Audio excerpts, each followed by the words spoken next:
Hi అండి. ఈరోజు ఎంతో టేస్టీగా ఉండే గోధుమ రవ్వ ఉప్మా ఎలా ప్రిపేర్ చేసుకోవాలో చూసేద్దాం.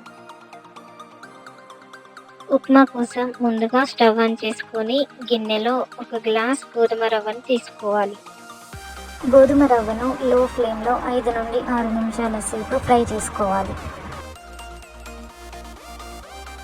ఇలా వేయించుకున్న గోధుమ రవ్వను ప్లేట్లో పక్కకు తీసుకోవాలి. ఇప్పుడు అదే గిన్నెలో 2 టేబుల్ స్పూన్ల ఆయిల్‌ని తీసుకోవాలి. ఆయిల్ బాగా హీట్ అయ్యాక జీలకర్ర, పచ్చిమిర్చి, సన్నగా కట్ చేసుకున్న ఉల్లిపాయ, సన్నగా కట్ చేసుకున్న క్యారెట్, ఒక కరివేపాకు రెమ్మ వేసి బాగా కలుపుకోవాలి. నానబెట్టిన బఠానీ కూడా వేసి బాగా ఫ్రై చేసుకోవాలి. అందులోనే కొద్దిగా అల్లం కూడా వేసి వాటిని బాగా కలుపుకోవాలి. ఇప్పుడు తగినంత సాల్ట్ కూడా వేసి కలుపుకోవాలి.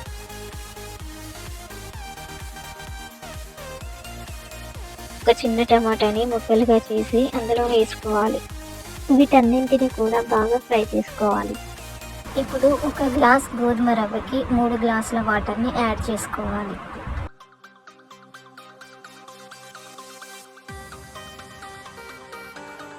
ఇలా నీళ్లు మరుగుతున్నప్పుడు గోధుమ రవ్వను కూడా అందులో వేసుకొని 10 నుండి 12 నిమిషాల వరకు ఉడకనివ్వాలి.